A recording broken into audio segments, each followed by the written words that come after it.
What is good, y'all? Welcome back to the Pro. Welcome back to a brand new video. We are back with another video. Unfortunately, it is the last video of the Miami Heat season. The Heat have lost the NBA Finals, and their season is over, man. Shout out to the Denver Nuggets for winning it all. Nothing but respect to them. They were just a better team, and unfortunately, a lot of stuff just didn't go our way, and got to give them a lot of credit, man. But it sucks. I took a whole day to process this, and this pretty much is give my full thoughts. This might be a long video, so if you guys want to stick around till the end, make sure you guys do that, because there's a lot of stuff I'm going to be going through as far as what's next for videos, and recapping the game and the series, and kind of like giving a whole outlook on the Heat season as a whole, all of that stuff. So make sure y'all drop a like, subscribe if you guys are new, comment down below, and yeah, before we get into things, man, just for you guys, I really do want to take this time to thank all of you guys, all of you guys who have supported me this entire season of Heat basketball. And whether you guys have been there from the start, whether you guys have been there, from the middle, whether you guys just came here yesterday, like, all that doesn't really matter, because you guys are here now. And, for everyone who's been a part of this journey with me since I've started making YouTube videos, since, I think 2021 December, after the Heat's bubble run. My first video was about the Heat's free agency in 2021, and that was a year before we got swept by the Bucks. But since then until now, we've grown a lot. 2.3k subs. Like, obviously that's not the goal, and we're not going to stop now. We want to get to, there's not even a number that I want to get. I just want to get to as much as possible, and you guys have been great supporting me throughout this since the beginning. And yeah, man, I really truly love you guys, man. You guys are the reason why I make all my videos. And Chica, man, yeah, that's basically what I wanted to take the time and tell you guys, man. Really appreciate you guys, and keep building this community, man. It was a great year covering the Heat with you guys, and making videos for you guys to watch. And we got a lot to work on, but we will do all those things, and we'll be better next season, and get even more attraction on this channel. So that's first and foremost. Second of all, man, I just did want to take the time to congratulate the Heat and appreciate this run, because I don't think a lot of people understand. There's going to be a lot of people on Twitter and stuff flaming the Heat for getting gentlemen swept and stuff, but I don't think people understand exactly how impressive this run was. Nobody expected us to be here. Even we didn't expect ourselves to make it this far. I think the only people who kind of even believed that they could do so was the team, which is why they made it that far. But the fans, none of us believed we would be in the finals. Certainly not people who weren't fans of the Heat. Like, this was all like a very pleasant surprise to us, and we were just enjoying the ride. And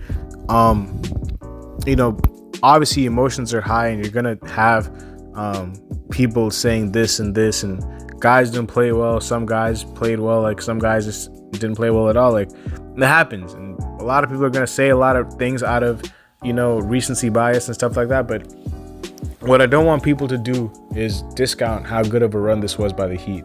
As an 8th seed, losing their first playing game, we looked dead in the water, and then we beat Chicago.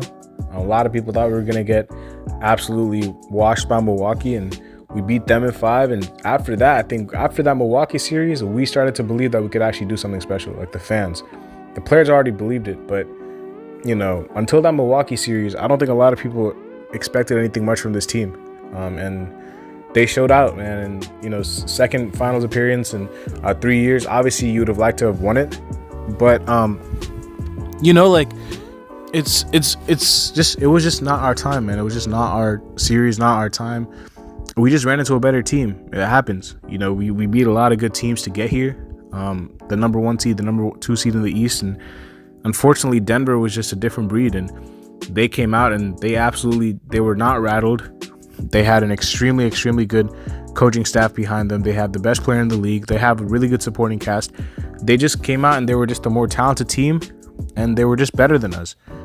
That happens, and you can't do much about it. They were just a There was just it was one of the situations where we just got, outplayed and out talented. It's very simple.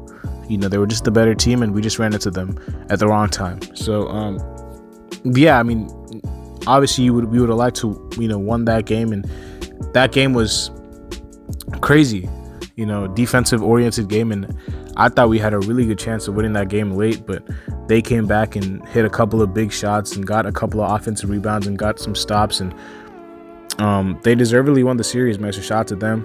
Last but not least, before I get into analysis and stuff, what I do want to do is kind of give my future, plans for this channel as far as, what videos are going to be coming next. Now, obviously, the season is over, but the draft is right around the corner, so I'm going to be giving a lot of draft analysis on not just this channel, but if you guys have been watching my second channel videos over the past, whenever I've started making videos, then I know it hasn't been as consistent because, it's hard to manage two channels while also being a college student and stuff. Like, it's not easy, but as draft season is rolling around closer and closer, I will be posting a lot more on that channel as well. If you guys have watched those videos, you guys probably know that I do consider myself a very, very big draft guy. Like, I love to analyze the prospects and stuff, and I try to get ahead on that than most people, because that's something that I'm very interested in. So for the Heat, I'm definitely gonna have a video of like list of prospects and stuff, and talk about different guys who could be in play for that 18th pick. Also got to talk about trades. We've had a lot of reports from guys like Brian Windhorst and a lot of people talking about the Heat looking like Shams just tweeted today talking about the Heat were making a trade, we're trying to make a trade for Kyrie Irving in the deadline. Like, this is the off season to get the star. I know a lot of people said last off season but we are very close, man. We are extremely close, and with guys like Damian Lillard already expressing that if Portland didn't work out, Miami would be his first choice destination. Like, there's going to be a lot of, speculation and rumors from now until the start of next season. So a lot of videos are going to be focused on trade rumors. And then obviously free agency. We have 5 or 6 free agents on this team that we will have to make a decision on. And that is going to be a big part of, these upcoming videos until the season starts, with free agency, and not just the guys on our team, but who else we could possibly sign from elsewhere who are also free agents. So that will probably be the outlook for this channel going forward, until next season. Obviously, basketball, the beauty of it is that it's a very changing sport. So as far as the news is concerned, anything can happen. Anybody could just request a trade out of the blue. You just never know. So obviously, if anything changes, we'll go with that. But what I'm estimating is obviously draft content, trade content, free agency content. Just expect that type of content and those type of videos for the foreseeable couple months until the season starts back up in, I think, September, October-ish. But yeah, I just wanted to get that out of the way. And then last but not least, happy retirement to Udonis Haslem, man. Happy retirement to OG.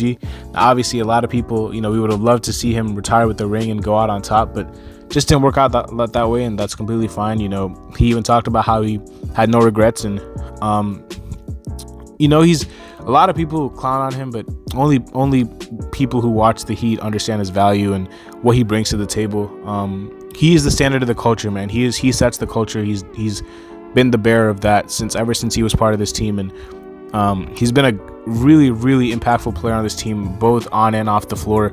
Franchise leader in rebounds. I mean, like, if there wasn't so much to talk about, I would probably make a whole video about Udonis Haslem, but since we have so much to discuss, I just wanted to take the time to congratulate him on an amazing career with this team, like one of the only players to ever play for a franchise for 20 years. And yeah, man, I mean, you can't really say much else. Like, he's been crazy impactful to this team, and he hopefully will continue to do so. I think he was talking about taking up a front office role. I know he doesn't want to do coaching. He's already expressed that coaching is not of his interest, but as a front office position, I do think that that's going to be his next gig with the Heat. So hopefully he stays here until he is just done from is just retired from any basketball or any activities. Hopefully his plan is to come and join the front office for the Heat and take up that type of role. And we would love to have him for life, not just as a player, but also as a front office representative, because he is Mr. 305. He is the city. He is the culture. He is one of the pillars of Miami Heat basketball, and he will definitely get a jersey retired, very soon. So shout out to OG, man, all love. I think we got all that stuff out of the way now, so we can talk about the game. Recapping the game itself, it was, like I said, very defensive oriented game. It started off extremely slow, and it kind of stayed the same way throughout the whole game. Nobody was really making shots, and then we ended up going into halftime with a 7-point lead, even though we shot a lot worse from the field than them. The 3-point shooting was off for both teams, and then Denver in the third quarter, as they have done all series long, came out and dominated, and they cut it to 1. And then in the fourth, back and forth, they went on like a nice run where they got a 10-point lead, and then we came back. Jimmy Butler finally came alive and hit a couple of threes and got fouled on another 3, and after that, man, we were actually up by 1, and then that's when Bruce Brown got an offensive rebound, got a putback layup. They got a 1-point lead. We missed a shot. They came back and got another 2. I think Jokic got fouled or something, and then after that, I think Jimmy might have tried to do something where he kicked it out, and he took like a fadeaway 3 with 14 seconds left on the clock, even though that was a terrible shot. And then after that, we had to foul.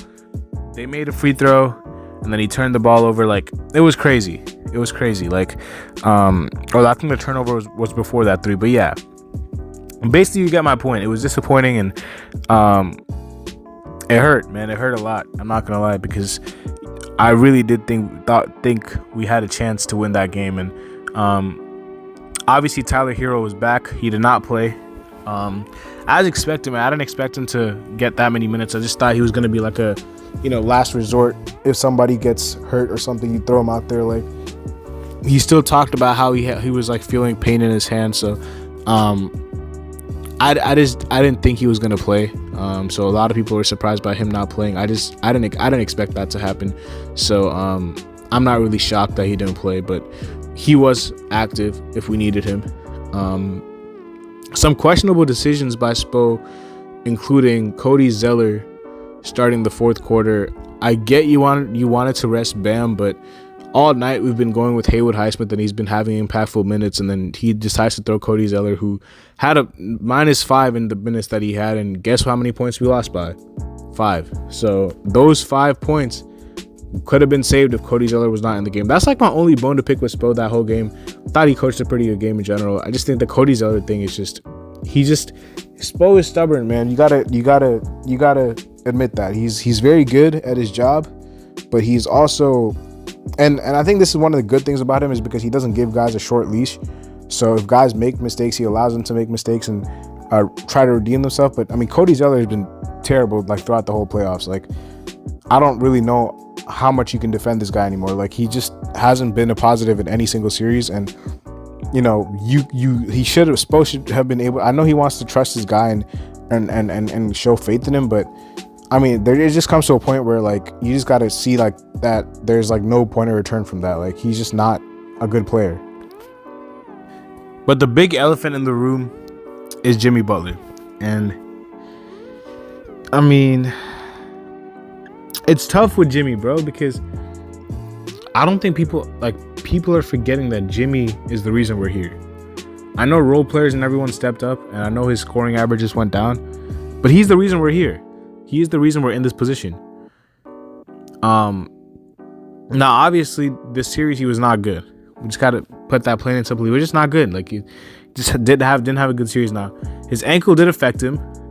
Again, he's not gonna admit it because he's a Warrior. He's a dog. He doesn't care. He's not gonna make excuses. It did affect him, but he has to be better, man. I'm not gonna make excuses for him either. I was at the time, but I was like, bro, like, he's just not right. But it's just like, when I saw him make those 2 threes, I was like, yo, just shoot them more. Like every time he drove, bro, I did not see Jimmy Butler drive and attempt a shot more than twice in that whole game. Every time he drove, it was a kick out. and he was jumping and passing. Like those were leading to so many, because the defense was keyed in on that. They knew every time Jimmy drove, it was going to be a kick out because he was not even looking to shoot. So the defenders were staying home, and he did this little jump pass thing where he left his feet and kicked it out every time he drove, and it was so predictable. That was my only bone to pick with Jimmy. I don't care if you miss shots. I don't care if you do anything negatively as far as go 0 for 10 or whatever. Just shoot the ball. That's the only thing I want Jimmy to do, is just shoot the ball. I know you want to get your guys involved, but bro, the season is on the line. I don't care what you want to do. You are talented enough to take over a game. He's done it so many times before. Now I know he's not right, and I know he doesn't have that burster, lifter. You know, I don't know. I know he doesn't have the capability with his ankle to go past a defender consistently that he did in round 1. But that's just no excuse. Like, you have to be able to shoot the ball. With Jamal Murray posted up on you, every time Jamal Murray was posted up on him and he went to shoot, he scored. And he only did that like once or twice. He only scored on Jamal Murray twice because those were the only shots he attempted on him. Apart from that, every time Jamal Murray was guarding him, he kept backing him in. The help didn't even come, and he was passing the ball. Like, bro, why are you kicking it out if the help is not coming? Because the help wasn't coming. They were not helping on Jimmy. They were not doubling Jimmy at all because they knew that he was going to pass it. So it's like, bro, like, yeah, you want to get your guys involved, but it didn't lead to anything because nobody was helping. So it would make sense if somebody was doubling onto Jimmy and he was kicking it out for an open 3. That makes complete sense. What doesn't make sense to me is nobody was rotating off their man. Everybody was staying home, and he still kicked it out to somebody when he had a smaller defender on him and he was in scoring position. That is just absolutely like nonsensical to me. I didn't really understand that from Jimmy, but regardless, this whole playoff run, he's been the reason why we're here. A couple of bad games in the finals does not, change that for me. Like, he is still the franchise. He's still the face of this team, and next year, hopefully he can have some help as far as somebody who can score the ball consistently when he's not right or when he's not able to. Which comes to our second best player, who I hope gets his respect now, his well-deserved respect. I've been defending this dude for the longest time. If you guys have been watching my videos, this guy is my favorite player on this team. Bam Adebayo, I'm so proud of him. I am so proud because, again, efficiency, I do not care about efficiency. Miss shots, do whatever you want. Keep shooting the ball, and that's all I care about. Because if you miss shots, you miss shots. But it's the intent. It's the mindset. That's what I care about. I don't care about whether you missed the shot or not. And Bam Adebayo, was this his most efficient series? No. But he didn't stop attacking. And didn't stop. He played so hard. And yeah, Jokic gave him the work. But Jokic is going to give anybody the work. So again, he played perfect defense. Jokic is just too big for him. He's like 3 inches taller. And he's a lot heavier. So Bam is a lot smaller, and he did the best he could defensively. I'm not complaining about that. Offensively, though, he did not stop attacking. And that's why this version of Bam is what we need. A lot of people will say Bam is just not built for the moment. In closeout games, his averages are crazy high. And he was the best player in the finals for us by far. He was the most consistent player on the team. So shout out to Bam. Shout out to Bam, man. I mean, he's going to have an extremely...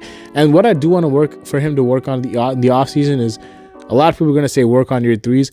I want him to work on his post moves, because his post moves back to the basket are not great. That is his biggest weakness offensively to me. It's not his shooting, because he's shown a very good capability that he's able to take and make the mid-range shot at will. But as far as back to the basket, he's a very good face-up player. He's one of the best face-up players in this league. When he's facing up against a defender, he is elite. But back to the basket, he has to improve. He's just not used to backing guys down because he's not a big center. He's a smaller center, so he likes to face up. But his post moves have to get a lot better. So that's the only thing I would work on for Bam. The main thing, obviously, people will say work on your threes. He's not going to take threes in games anymore. We just got to dead that. If he does, it's just positive. But it's post moves for a center that we do have to improve. And that's what I want Bam to work on. Now, again, you know, I would love to go player by player and talk about this talk about each player and their future and stuff on this team, but that's probably for another video because we're already at 20 minutes and I don't want to make this like a terribly long video. So I just wanted to stick with Jimmy and Bam for now. Obviously, you know, coming to what's next for this team, you know, this team was very, very reliant on the 3-point shot early in the season, and that was one of the reasons we weren't that high of a seed, because our 3-point shooting percentage was 27th, and in the playoffs we were scorching hot from 3. Unfortunately, in the finals we only shot the ball from 3 well once, and coincidentally that was the series that we won. And I don't even think it was a coincidence, because, you know, as you can see, if we shoot the ball well, we'll win. Offensively, this team needs another scorer.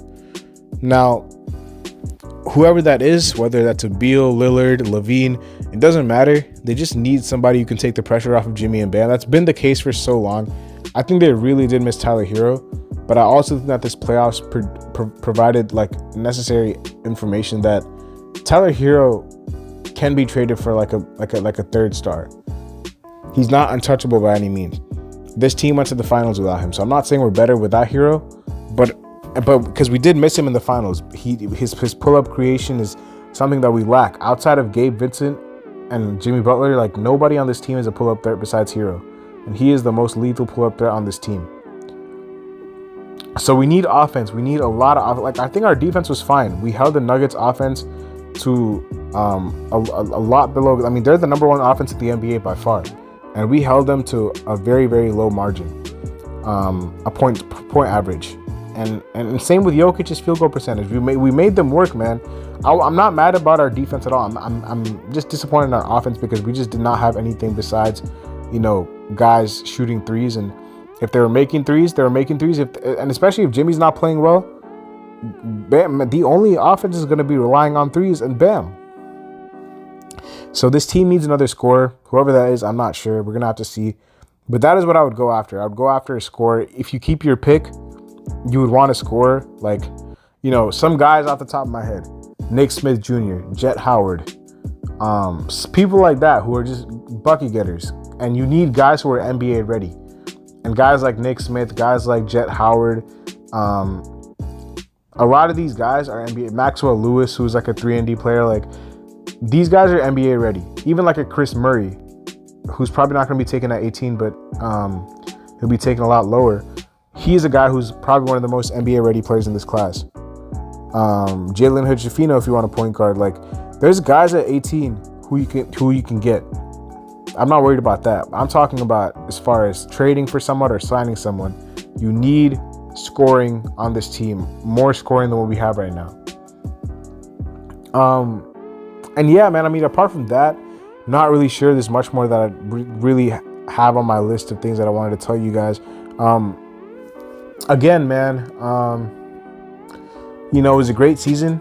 It was a really, really great season, and a lot of ups and downs, and it was a roller coaster, truly, from the start. But these playoffs are some of the most fun I've been ever having as a Heat fan, and unfortunately, it had to get over. And that's like the most sad part. Obviously, we didn't win, but it was just like everybody was just, you know, bonded by like enjoying the Heat's run, and it was just so fun and exciting. And even they took it so lightheartedly, like the players, like they were just like having fun with it as well. Like, that was just the beauty of it. And unfortunately, it had to end yesterday. But you know, man, I couldn't be more proud of this team. And you know, no matter what happens, man, it's always Heat till I die, man. And we are very close. Let me just say this: we are extremely, extremely close to doing what we wanted to do always. That's about it, man. Make sure y'all drop a like, subscribe, and comment down below. Again, I apologize. This was a longer video, but it was like the end of the season recap type video. So hopefully y'all enjoyed it, man. Again, thank you guys for your continued support on the channel. Keep building, man. I'll see y'all later as always, man. Have a nice day. Peace.